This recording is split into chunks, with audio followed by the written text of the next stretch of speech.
लाओ से अगला सूत्र कहते हैं, सत्ता से जिसे गिराना है पहले उसे फैलाव देना पड़ता है, जिसे दुर्बल करना है पहले उसे बलवान बनाना होता है, जिसे नीचे गिराना है पहले उसे शिखरस्त करना होता है, जिससे छीन लेना है पहले उसे दे देना होता है। यही सूक्ष्म प्रकाश या दृष्टि है। शक्ति पर भद्रता की विजय होती है। मछली को गहरे पानी में ही रहने देना चाहिए और राज्य के तेज हथियारों को वहां रखना चाहिए जहां उन्हें कोई देख ना पाए। चलिए अब इस सूत्र को गहराई से समझते हैं।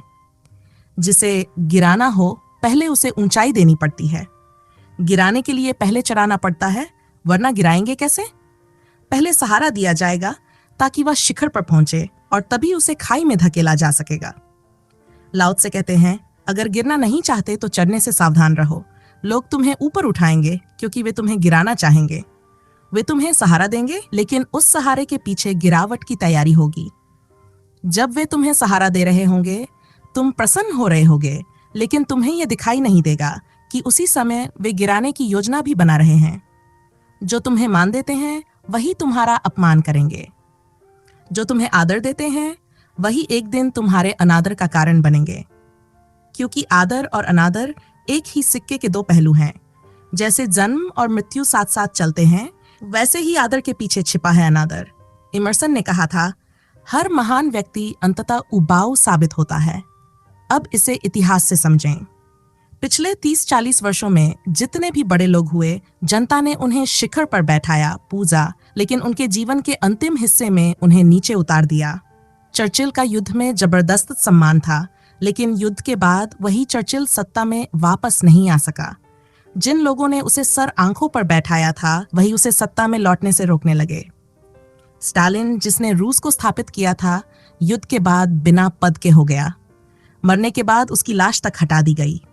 गांधी जी को देखो, जिस देश ने उन्हें पूजा, उसी देश में उन्हें यह कहना पड़ा कि अब मेरी कोई नहीं सुनता, मेरे अपने ही लोग अब मुझे नहीं मानते, मैं खोटा सिक्का हो गया हूं।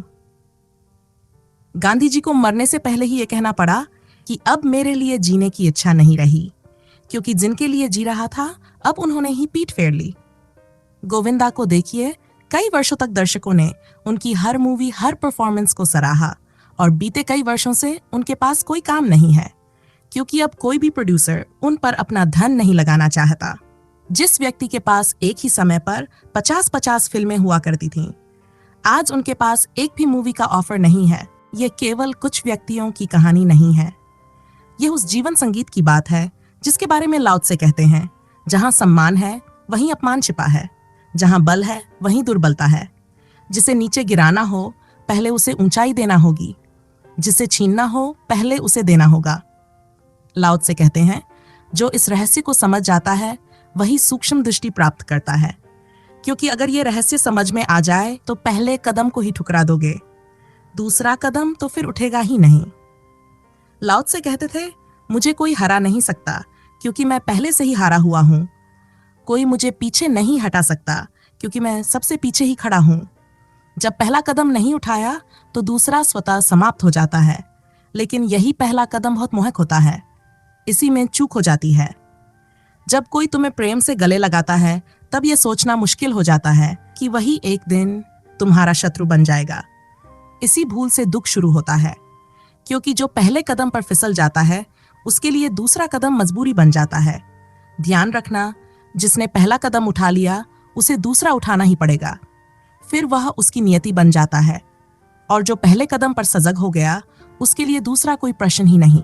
महत्वाकांक्षा दुख में ले जाती है क्योंकि वह पराजय की ओर ले जाती है।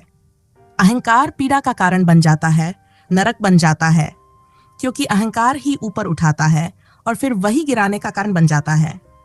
लाओ त्से का निरहंकार का सूत्र बड़ा अनूठा है। वह ये नहीं कहते कि अहंकार बुरा है, वह बस इतना कहते हैं कि यह पहला कदम है और इसके बाद अपमान निश्चित है। अगर तुम दूसरे कदम के लिए भी तैयार हो तो पहले को स्वीकार लो। अगर गिरने पर भी उतना ही आनंदित रह सको तो फिर कोई हानि नहीं। जब लोग ऊपर उठाएं तो उठ जाना, लेकिन जब वे गिराएं तब भी उसी मुस्कान के साथ गिर जाना, तब कोई समस्या नहीं है। तो दो रास्ते हैं। एक रास्ता है कि कुछ भी फिक्र मत करो, बस जीवन को जैसा है वैसे ही स्वीकार कर लो। अगर विपरीत आने वाला है तो आने दो, उसका भी वैसे ही स्वागत करो जैसे सुख का करते हो, तब तुम पहला कदम बिना किसी डर के उठा सकते हो। अगर जीवन में जन्म आता है तो उसे स्वीकार करो, और जब मृत्यु आए तो उसका भी वैसे ही स्वागत करो। अगर प्रेम मिले तो उसे अपनाओ, और अगर घृणा मिले तो उसे भी उतनी ही शांति से स्वीकार करो। लेकिन अगर मन डरता है कि दूसरे पहलू का सामना कैसे होगा, अगर तुम घृणा को, मृत्यु को, अपमान को, हार को वैसे ही नहीं ले सकते जैसे प्रेम, जीवन, सम्मान और विजय को लेते हो, तो फिर पहला कदम ही मत उठाओ। यही चेतावनी है, यही समझ है। ये 2 उपाय हैं। इन्हीं में सारी धार्मिक साधनाओं का सार छुपा है। जो पहला कदम उठाने से ही रुक जाता है, वह एक मार्ग है। जैसे महर्षि रमन, उन्होंने पहला कदम ही नहीं उठाया, ना सत्ता, ना सम्मान, ना कुछ पाने की चाह। और जो पहला कदम भी उठाते हैं और फिर दूसरे को भी उसी रस से स्वीकार करते हैं जैसे पहले को, तो वह दूसरा मार्ग है। जैसे श्री राम। श्री राम ने राज्याभिषेक को प्रसन्नता से स्वीकारा, पर उसके बाद आए वनवास को भी उसी प्रसन्नता से अपनाया। दोनों की मंजिल एक है, या तो पहले कदम पर ही रुक जाओ, या फिर दूसरे को भी उतनी ही खुशी से स्वीकार करना सीख जाओ। अगर तुम पहले और दूसरे में कोई फर्क नहीं करते, तो फिर तुम्हारा उठाना ना उठाने के ही बराबर हो जाता है। कोई अंतर नहीं रहता। लाओ त्से आगे कहते हैं, शक्ति पर भद्रता की विजय होती है, लेकिन हमें यह दिखाई नहीं पड़ता। हमें तो हमेशा ऐसा ही लगता है कि भद्रता सदा हारती है और शक्ति जीतती है। लाओ त्से जो कह रहे हैं वह हमारी समझ और अनुभव से परे लगता है, क्योंकि हमें जो दिखाई देता है वह बस पहला कदम होता है, और हम उसी को अंतिम मान लेते हैं। जब शक्ति भद्रता पर जीतती है तो वह केवल पहला कदम होता है, लेकिन दूसरा कदम भी आता है और वह हार का होता है। भद्रता पहला कदम उठाती ही नहीं, वह लड़ती नहीं, टकराती नहीं, विरोध नहीं करती, और इसलिए दूसरा कदम होता ही नहीं। जब श्री राम को वनवास हुआ, तब अयोध्या की सत्ता, शक्ति और सिंहासन सब भरत को सौंप दिए गए। भरत राजा बन सकते थे क्योंकि सत्ता उनके पास थी। अगर वह चाहते तो श्री राम की वापसी को रोक भी सकते थे, लेकिन भरत ने क्या किया? उन्होंने सत्ता स्वीकार नहीं की। वे श्री राम के पास वन में गए, चरण पादुका लेकर लौटे और उन्हें सिंहासन पर रख दिया। प्रतीक रूप से श्री राम को ही राजा घोषित किया। ये थी भद्रता, ये था विनम्रता का चरम। भरत ने किसी से युद्ध नहीं किया, कोई शक्ति प्रदर्शन नहीं किया, लेकिन आज भी उन्हें धर्म का प्रतीक, निष्काम सेवक और विनम्रता की मूर्ति कहा जाता है। इसलिए लाओ त्से कहते हैं, जब शक्ति भद्रता पर जीतती है तो वह केवल पहला कदम होता है, लेकिन भद्रता पहला कदम उठाती ही नहीं, इसलिए दूसरा कदम होता ही नहीं। भरत ने कोई संघर्ष नहीं किया, कोई दावा नहीं ठोका, उन्होंने बस भद्रता दिखाई, और आज तक उनकी छवि अमर है। सत्ता की शक्ति हार गई और भद्रता जीत गई, बिना लड़े। लाओ त्से कहते हैं, भद्रता अंततः जीतती है, लेकिन हम तो सिर्फ प्रारंभ देखते हैं, हमारी आंखें दूर तक नहीं देख सकती, इसलिए हम शक्ति को ही सब कुछ मान बैठते हैं। हर जगह, हर जीवन में हम शक्ति की तलाश में रहते हैं। शक्ति चाहिए धन के रूप में, ज्ञान के रूप में, सिद्धियों के रूप में, लेकिन कभी सोचा है कि शक्ति का आखिर करेंगे क्या? नीत्शे ने कहा था, हर आत्मा में शक्ति पाने की आकांक्षा होती है। आदमी क्यों दौड़ता है धन के पीछे? क्योंकि धन सिर्फ धन नहीं है, वह शक्ति का संचित रूप है, जिसे इस्तेमाल करके आप किसी को झुका सकते हैं, कुछ भी करवा सकते हैं। लोग रुपए के पीछे इसलिए पागल नहीं है कि वे बेवकूफ हैं, बल्कि इसलिए कि रुपए में अनंत आयामों की शक्ति है। आप उससे सेवा खरीद सकते हैं, सम्मान खरीद सकते हैं, सुख खरीद सकते हैं। कोई ज्ञान इकट्ठा करता है, वह भी शक्ति की खोज है। कोई मंत्र साधना करता है, वह भी ताकत चाहता है। कोई पूजा करता है, रोता है, गिड़गिड़ाता है, वह भी ईश्वर को अपने हिसाब से संचालित करना चाहता है। तो फर्क सिर्फ इतना है कि कोई क्षुद्र शक्ति चाहता है, कोई परम शक्ति, लेकिन सभी के पीछे एक ही इच्छा है, पावर की। लाओ त्से आगे कहते हैं, मछली को गहरे पानी में ही रहने देना चाहिए। राज्य के तेज हथियारों को वहां रखना चाहिए जहां कोई उन्हें देख ना पाए। इसका मतलब है शक्ति को छिपा कर रखना चाहिए, उसे दिखाना नहीं चाहिए। और बेहतर तो यह है कि शक्ति को छोड़ा ही जाए, क्योंकि अंत में जो जीतती है वह तो भद्रता है। जो झुकता है वही स्थायी होता है, जो नम्र होता है वही अमर हो जाता है। शक्ति के द्वारा जो पाया गया है वह एक दिन छिन जाएगा, लेकिन भद्रता से जो पाया गया है वह सदा के लिए होता है। शक्ति से खुद को कुछ नहीं मिलता, लेकिन जब हम दूसरे से तुलना करते हैं तब वह शक्ति दिखाई देती है। शक्ति हमेशा तुलनात्मक होती है। आप किसी को यूं ही शक्तिशाली नहीं कह सकते जब तक ये न बताएं कि वह किसकी तुलना में अधिक शक्तिशाली है। इसी तरह ज्ञान, धन, सारी चीजें सापेक्ष है, तुलना पर आधारित हैं। असल में शक्ति का आनंद अपने आप में नहीं है, बल्कि दूसरे को कमजोर देखकर आता है। जब दूसरा कमजोर लगता है तब लगता है कि हम शक्तिशाली हैं। यही बात धन पर भी लागू होती है। अगर सभी के पास कोहिनूर हीरा हो तो उसका कोई मूल्य नहीं बचेगा। उसकी खासियत यही है कि वह सिर्फ आपके पास है। अगर सभी के पास वही चीज हो तो वह व्यर्थ हो जाती है। शक्ति का पूरा आधार दूसरे पर निर्भर है। कोई अमीर इसलिए है क्योंकि कोई गरीब है, कोई ज्ञानी इसलिए है क्योंकि कोई अज्ञानी है। इसी तरह कोई राजा इसलिए है क्योंकि उसके पीछे गुलाम है। लेकिन ध्यान से देखो तो राजा भी उतना ही गुलाम है जितना गुलाम राजा का गुलाम है, क्योंकि अगर गुलाम ना रहे तो राजा राजा नहीं रह जाएगा। यह एक पारस्परिक गुलामी है। जिस पर आप कब्जा करते हैं आप खुद भी उसके कब्जे में आ जाते हैं। जो शक्ति की खोज करता है वह दरअसल परतंत्रता की खोज करता है। उसका पांडित्य, उसकी विद्वता, उसका धन, उसकी सत्ता सब किसी न किसी दूसरे की उपस्थिति पर निर्भर है। साधु का होना भी असाधु के होने पर निर्भर है। अगर दुनिया में कोई बेईमान, चोर, असाधु ना रहे तो साधु का क्या अर्थ रह जाएगा। साधु की सारी गरिमा इसलिए है कि दूसरे बेईमान हैं। अगर यह बात समझ आ जाए कि शक्ति हमेशा तुलना पर आधारित है और दूसरे पर निर्भर है, तो यह भी समझ आ जाएगा कि शक्ति कभी भी मुक्ति नहीं बन सकती। मुक्ति का अर्थ होता है पूर्ण स्वतंत्रता, जहां कोई निर्भरता ना हो, ना किसी की आप पर और ना आपकी किसी पर।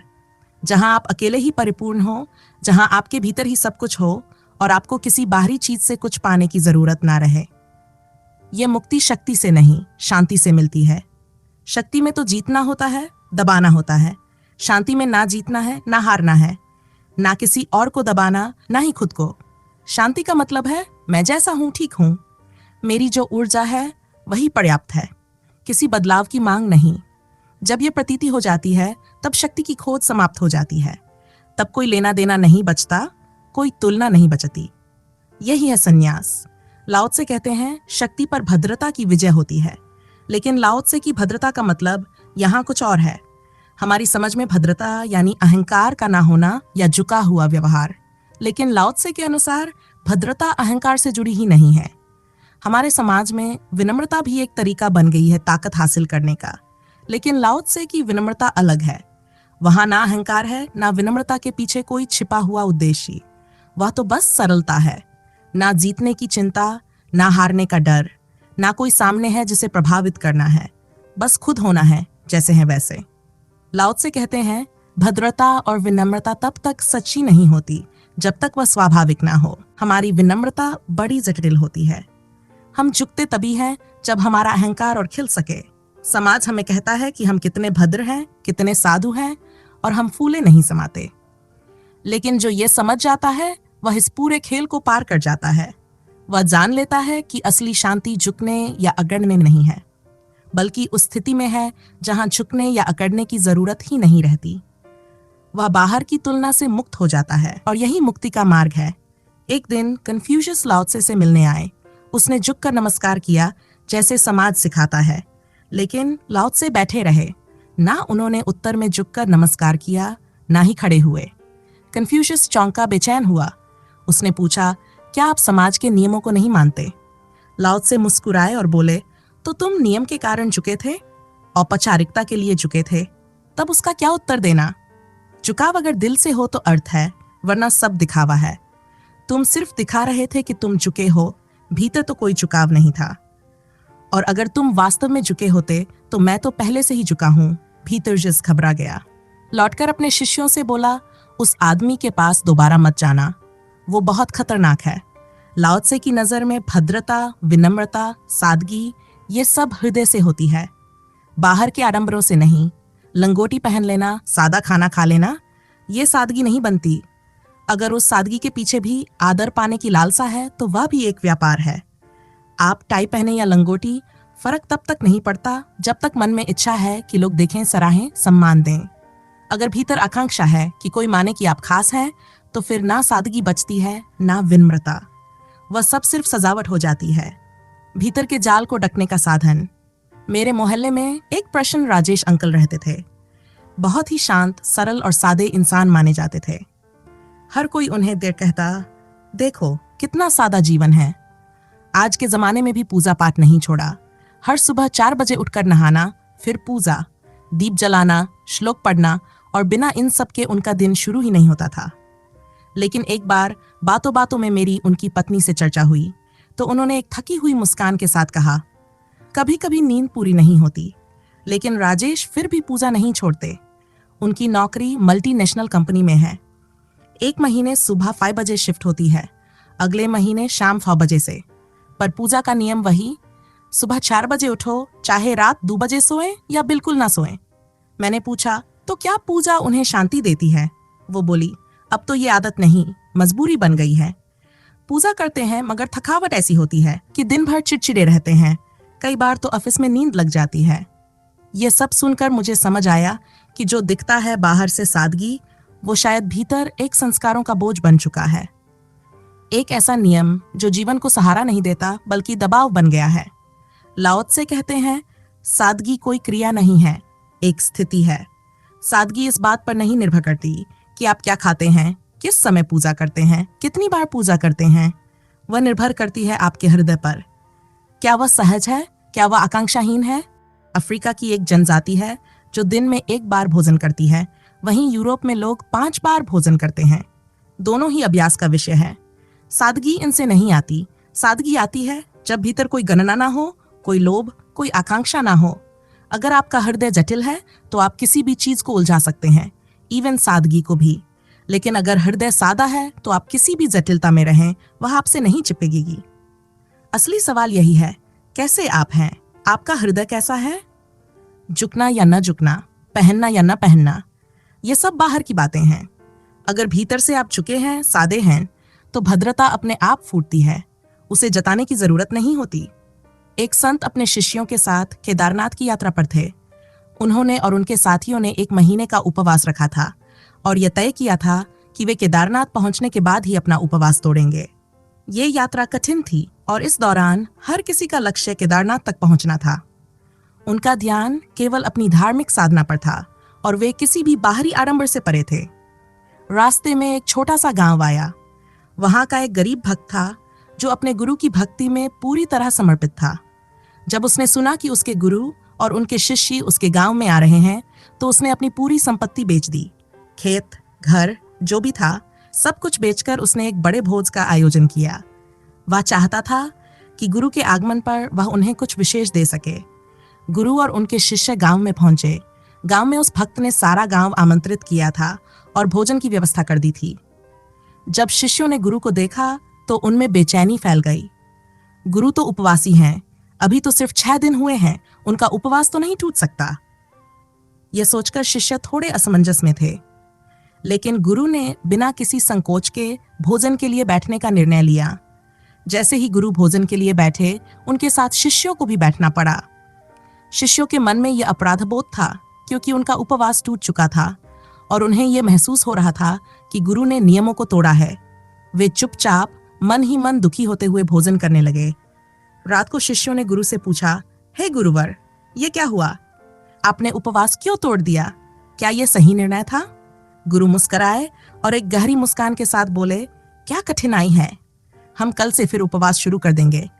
लेकिन उस गरीब भक्त ने अपना सब कुछ हमारे लिए लुटा दिया। उसकी भक्ति के सामने उपवास का क्या मूल्य? 6 दिन का उपवास मिला और कल से फिर 1 महीना करेंगे। गुरु की यह बात शिष्यों के दिल में गहरी गूंज छोड़ गई। गुरु के लिए भक्ति सबसे महत्वपूर्ण थी। उस गरीब भक्त का प्यार और समर्पण गुरु के लिए बहुत मायने रखता था। शिष्य जटिल थे, वे उपवास के नियमों और गणनाओं को लेकर उलझे हुए थे, जबकि गुरु ने उसे सहजता से देखा। लाओ त्से कहते हैं, शक्ति पर भद्रता की विजय होती है। लेकिन यह कोई उपाय नहीं है कि भद्र बनो ताकि शक्ति पर विजय पा सको। अगर भद्रता को उपाय बनाया तो वह गणित हो गया, नीति हो गई, राजनीति बन गई। भद्रता हृदय की सहजता है। हम हर चीज में कार्य कारण का संबंध बैठाते हैं, वहां भी जहां ऐसा कोई संबंध नहीं होता। जैसे कोई कहे खेलो, बहुत आनंद मिलेगा, और आप खेलते हैं सिर्फ आनंद पाने के लिए, तो खेल नहीं पाएंगे। खेल तब आनंद देता है जब आप आनंद की अपेक्षा ही छोड़ देते हैं। भद्रता से भी अगर आप विजय की आकांक्षा करेंगे तो भद्रता मिलेगी ही नहीं। भद्र वही होता है जिसे विजय की कोई आकांक्षा नहीं, वही सहज है, वही निर्दोष है। हमारे साथ यही तो होता है जब हम लाओ त्से या किसी ज्ञानी के वचन सुनते हैं, भद्रता से विजय मिलती है। हम सोचते हैं तो चलो भद्र हो जाएं ताकि विजय पा सकें। लेकिन यह भद्रता सच्ची नहीं होती, यह प्रयास से आती है, आकांक्षा से आती है। और कोई भी भद्र नहीं हो सकता जब तक आकांक्षा है।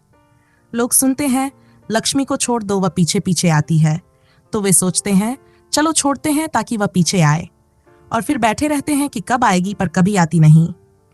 वह तभी आती है जब तुम पलटकर देखो भी नहीं। लेकिन अगर तुमने गर्दन अकड़ा ली, ध्यान रखने लगे कि देखना नहीं है, तो यह भी देखने का ही तरीका है। पीछे लौटकर मत देखो, इसका मतलब है भीतर भी मत देखो। यही अड़चन है इन गूढ़ सूत्रों की। हम उन्हें अपनाने को तैयार हैं, लेकिन उनकी शर्तें समझ नहीं पाते। और शर्त यही है कि जिसे विजय की आकांक्षा नहीं, तभी भद्रता शक्ति पर विजय पाती है। लाओ त्से आगे कहते हैं, जैसे मछली गहरे पानी में रहती है, वैसे ही भद्रता को भी गहरे में ही रखना चाहिए, उसे बाहर उछालना नहीं चाहिए। हम अक्सर अहंकार को तो दिखाते हैं, लेकिन कई बार भद्रता को भी दिखाने लगते हैं, और यह एक छल है। अहंकार को दिखाना तो समझ में आता है, क्योंकि वो दूसरों की आंखों से ही पोषण पाता है। जिसके पास महल है वह दिखाता है, जिसके पास गहने हैं वह चमकाता है। उसकी असली ताकत है कि लोग देखकर जलें, तृष्णा करें, अभाव में डूब जाएं। तभी तो अहंकार को बार बार मंच चाहिए, वह दिखावे से ही जीता है। लेकिन विनम्रता, उसे दिखाओगे तो मर जाएगी, वह सच्ची ही नहीं रह जाएगी। अहंकार का जीवन बाहर है, भद्रता का जीवन भीतर है। जितनी गहरी उतनी ही सजीव। लाओ त्से इसीलिए खड़े नहीं हुए जब कन्फ्यूशियस आया। बाहर से तो यही लगा होगा कि यह आदमी तो बदतमीज है, लेकिन जो देख सकता है वह भीतर की नम्रता को पहचान लेगा। लाओ त्से के लिए विनम्रता कोई क्रिया नहीं थी, वह तो उनका स्वभाव था। पहाड़ झुक सकता है, लेकिन गड्ढा कैसे झुकेगा? लाओ त्से गड्ढे की तरह है, वह झुक ही नहीं सकता, क्योंकि वो पहले से ही झुका हुआ है। और जो पहले से ही झुका है वह विनम्रता को क्या प्रदर्शित करेगा? पर हम तो कन्फ्यूशियस की तरह सोचते हैं। परंपरा, प्रतिष्ठा, अनुशासन, इन्हीं को धर्म समझ लेते हैं। रूप को पकड़ते हैं, सार को नहीं। जो भी मूल्यवान है, सादगी, विनम्रता, धर्म, उसे गहराई में रखना चाहिए। वह तभी आत्मा को रूपांतरित कर सकता है, वह तभी हमारी भीतरी दुनिया को रोशनी दे सकता है। उसे बाहर उछालोगे तो वह सिर्फ दिखावा बन जाएगा। लेकिन हम उल्टा करते हैं, जो व्यर्थ है उसे भीतर छिपा लेते हैं। क्रोध, जलन, द्वेष, उन्हें भीतर रख लेते हैं। और जो बहुमूल्य है, सादगी, विनम्रता, उन्हें बाहर दिखाने लगते हैं। हम दिखाते हैं कि हम शांत हैं, जबकि भीतर से खौल रहे होते हैं। हम मुस्कुराते हैं जब हमें गुस्सा आता है, बस इसलिए कि लोग क्या कहेंगे। और यही कारण है कि हम भीतर ही भीतर बीमार हो जाते हैं, क्योंकि जो क्षुद्र है वो भीतर रह ही नहीं सकता। वो बाहर आ ही जाएगा, गुस्से के रूप में, हिंसा के रूप में। और जो बाहर नहीं आता वो भीतर नासूर बन जाता है। इसलिए लाओ त्से कहते हैं, मछली को गहरे पानी में रहने देना चाहिए। जो बहुमूल्य है उसे भीतर रखो, उसे बाहर मत दिखाओ। भीतर वह बीज बनेगा, जड़ पकड़ेगा, और एक दिन वह प्रकाश बनकर पूरी आत्मा को ढक लेगा। सिर्फ सड़ी हुई मछलियों को बाहर फेंकना चाहिए। जिनमें जीवन है उन्हें भीतर पालो, गहराई में, मौन में। वहीं से असली रूपांतरण होगा। लाओ त्से आगे कहते हैं, मछली को गहरे पानी में ही रहने देना चाहिए। राज्य के तेज हथियारों को वहां रखना चाहिए जहां उन्हें कोई देख ना पाए। लाओ त्से राज्य के पक्ष में नहीं है, ना सेनाओं के, ना हिंसा के, ना ही युद्ध के। वह मानते हैं कि युद्ध, सेना और राज्य ये सब मनुष्य जीवन की विकृतियां हैं। लाओ त्से कहते हैं कि समाज को उन सभी खतरनाक चीजों को, जैसे शस्त्र और अस्त्र, वहां छिपा देना चाहिए जहां कोई उन्हें देख भी ना सके। समझने वाली बात यह है कि आदमी की प्रवृत्ति उतनी नहीं बिगड़ी है जितना कि उसके पास उस बिगड़ाव को इस्तेमाल करने के साधन बढ़ गए हैं। आज से 10,000 साल पहले भी आदमी ऐसा ही था। फर्क बस इतना है कि तब वह क्रोध में आकर अपने नाखूनों से हमला करता था, और आज उसके पास एटम बम है। अगर आज का आदमी क्रोध में आ जाए तो वह किसी का शरीर नहीं नोचेगा, वह पूरी पृथ्वी को ही मिटाने की ताकत रखता है, और इसमें कोई रस भी नहीं है। आमने सामने लड़ाई में एक नैसर्गिकता थी, एक सीधा अनुभव था। लेकिन एटम बम फेंकने में कोई भाव नहीं है, बस मूर्ता है। सामने कौन है, कैसा है, शत्रु है या मित्र, बच्चा है या बूढ़ा, कोई फर्क नहीं पड़ता। बस एक बटन दबाना है और सब खत्म। जिस आदमी ने हिरोशिमा और नागासाकी पर बम गिराया, एक रात में 3 लाख लोगों की हत्या कर दी। ऐसा काम मानव इतिहास में कभी नहीं हुआ और वह रात भर चैन की नींद सोया। किसी पत्रकार ने सुबह पूछा, क्या तुम्हें रात नींद आई? तो उसने कहा, मैंने तो अपना काम किया। मुझे जहाज को एक निश्चित जगह ले जाकर बम फेंकना था, बस वही किया। मैं आपसे पूछती हूँ, क्या वह आदमी पागल था? नहीं, वह पागल नहीं था, लेकिन उसका मरे हुए लोगों से कोई संबंध ही नहीं जुड़ा। सामने अगर कोई होता तो शायद बेचैनी होती, लेकिन जब हत्या इतनी दूर से हो रही हो, इतनी मशीनों के सहारे, तो मनुष्य अपनी संवेदना ही खो देता है। लाओ त्से इन अस्त्र शस्त्रों के खिलाफ है। वह कहते हैं, इन्हें ऐसी जगह छिपा दो जहां कोई खोज भी ना सके, क्योंकि अस्त्र शस्त्र मनुष्य को नैसर्गिक नहीं रहने देते। स्वाभाविक संघर्ष में भी एक गरिमा होती है। जब तक लोग आमने सामने लड़ते थे, तब तक उनमें एक शान थी, एक विवेक था। लेकिन अब ना कोई सामने है, ना कोई जिम्मेदारी, मशीनें ही लड़ती हैं। इधर भी यंत्र है, उधर भी यंत्र है, और बीच में मनुष्य सिर्फ संख्या बनकर रह गया है। अब तो अपने ही लोग अपने ही लोगों पर बम गिरा देते हैं। युद्ध अंधेरे में हो जाता है और सुबह पता चलता है कि जिन पर हमला किया गया वे तो अपने ही थे। लाओ त्से कहते हैं, आदमी और आदमी के बीच कोई भी बिचौलिया ना हो, ना अस्त्र ना शस्त्र ना राज्य। आमने सामने हो, सीधा संबंध हो, तभी आदमी नैसर्गिक रहेगा, तभी उसके भीतर संवेदना बचेगी। जो वह देखेगा वही वह सोचेगा, जो वह करेगा वही उसे बदलेगा, तभी मनुष्य मनुष्य बना रह सकता है। लाओ त्से की बात अब शायद दुनिया सुनने को तैयार हो जाए। जब उन्होंने ये कहा था तब के शस्त्र बहुत साधारण थे, लेकिन आज जब हथियार इतने विनाशकारी हो चुके हैं कि पूरी मनुष्यता आत्महत्या कर सकती है, तब उनकी बात कहीं अधिक अर्थपूर्ण हो जाती है। अब यह समझ में आता है कि अस्त्र शस्त्रों को हटाना ही बुद्धिमत्ता है। आदमी और आदमी के बीच से जो भी उपकरण, जो भी बाधाएं हट सकें, उन्हें हटा देना चाहिए। आदमी आमने सामने हो, आंख में आंख डालकर देखे, तो जीवन ज्यादा निसर्ग के अनुकूल होगा। और जब जीवन प्रकृति के करीब होता है, तो आत्मा के जन्म की संभावना बढ़ती है, क्योंकि शक्ति से कोई विजय नहीं मिलती। शस्त्र शक्ति दे सकते हैं, लेकिन भद्रता नहीं। भद्रता वही दे सकती है जो भीतर से शांत है, भीतर से सजग है और भीतर से करुणा में है। यही लाओ त्से का संदेश है कि विजय बाहरी नहीं, भीतरी होनी चाहिए, और इसके लिए अस्त्र नहीं, आत्मा चाहिए। तो चलिए इस वीडियो को यहीं तक रखते हैं। मिलेंगे अगली वीडियो में। धन्यवाद।